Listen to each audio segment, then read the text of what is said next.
All right, so for our next objective, we need to determine whether or not a linear relation exists between two variables. So we came up with this correlation coefficient idea, which is a number that tells us how strong our relationship is. And then the question becomes, how can I be sure that my correlation coefficient is strong enough to imply a linear relationship between the two variables? And the answer is, well, you sort of can't.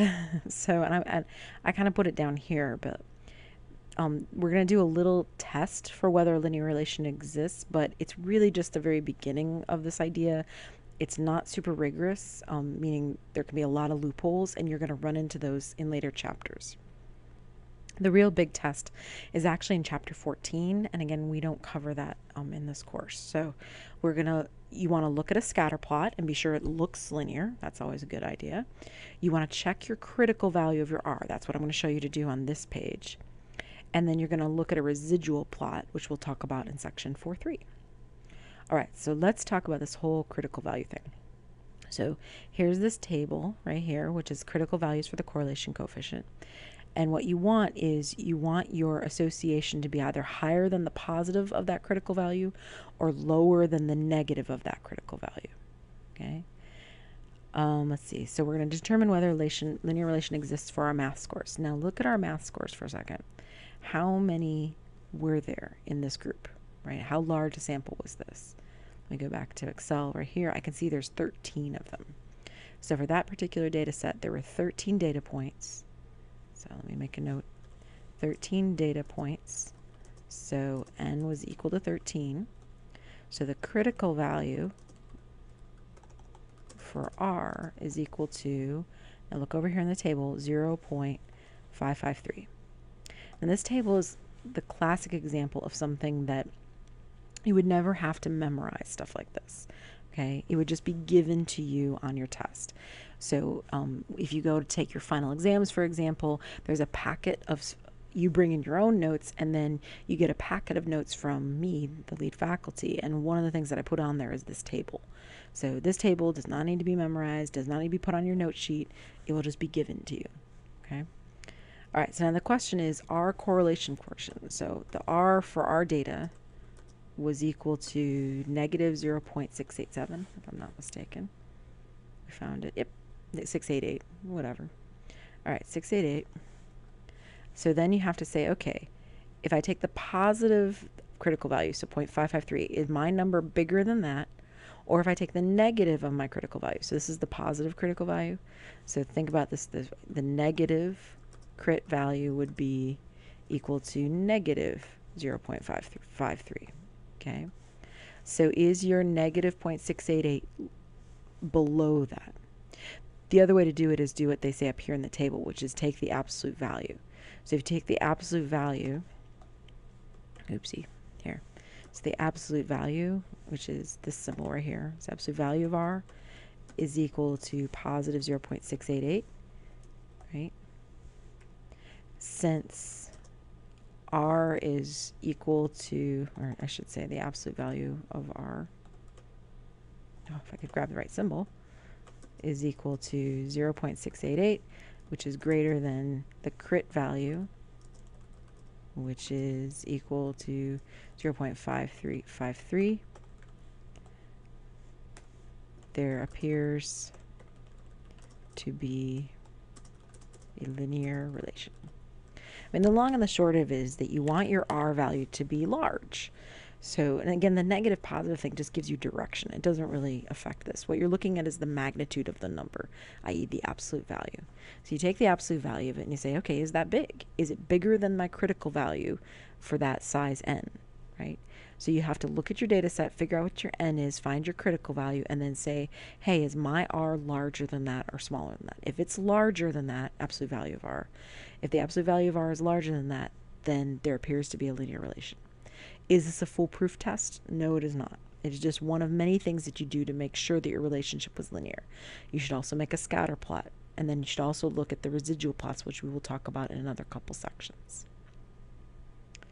All right, that's how to gauge whether it's linear based on the critical value. So I have here a graph that shows the relationship between the number of children per woman right? That's your fertility rate, how many children you expect each woman to have in your country, and the life expectancy in years in that country in 1962. Right? So this was 1962 data, right? Now, what was the predictor variable, the explanatory variable? That was births per woman, right? Children per woman, fertility rate, whatever. And then response variable was life expectancy. Okay? So the Middle Eastern country of Yemen had a birth rate of 8.37 and a life expectancy of 35. Circle it. So let me grab a circle here. So 8.37, that's got to be this country right here, right? There it is. All right. There's Yemen circled. Now, what does this graph reveal about the world in 1962? And it might help, honestly, to look at it on Gapminder. Oh, hold on. I got to find it. Hold on. Here's Gapminder loading. It's a wonderful little program. Available online, right? And just in case you're wondering, Hans Rosling, these are the TED Talks.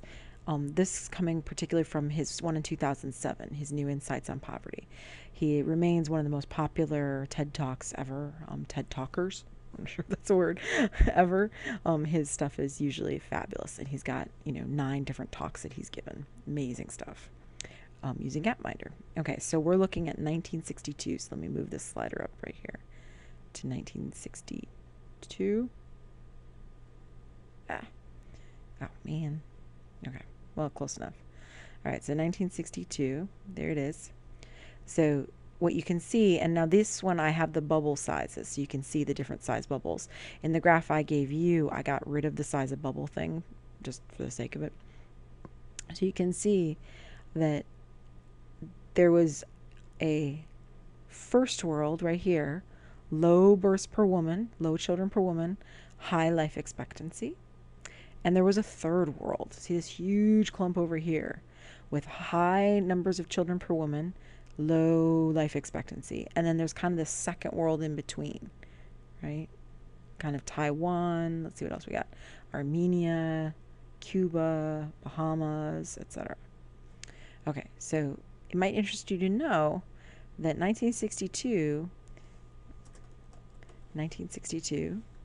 and if you watch Hans Rosling's video, he'll talk about this. It was the year he was born, I believe. So 1962 was the year the phrase third world, like a third world country, was coined. Okay? And that notion of there being a first world, right? A first world which has small families and long lives, and a third world, right, which was large families and short lives, is borne out by the data, right?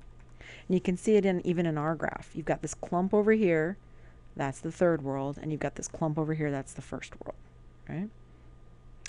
Now, what's interesting, and I just wanted to mention this, is what's interesting is a lot of people act like it's still this way. I mean, if you watch politicians, pundits, oh my gosh, the talking heads on 24-hour news channels and stuff, they'll act like, oh, for third world countries. They will throw that phrase around all the time.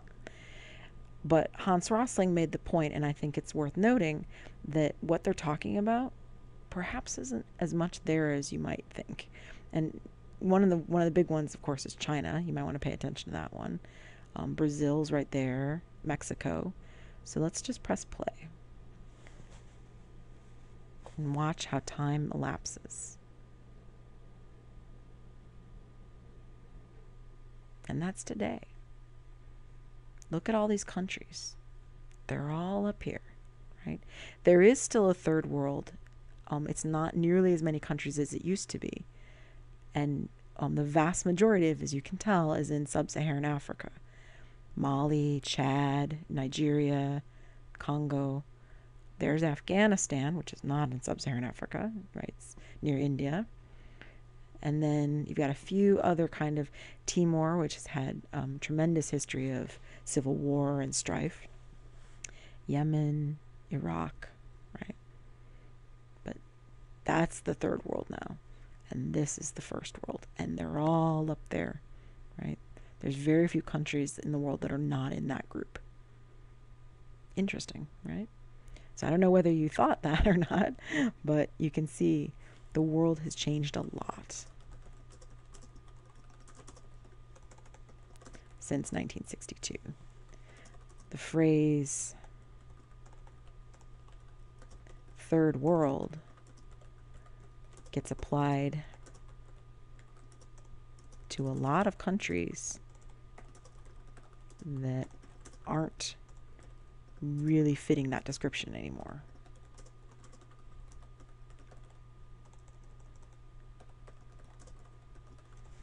Interesting, no?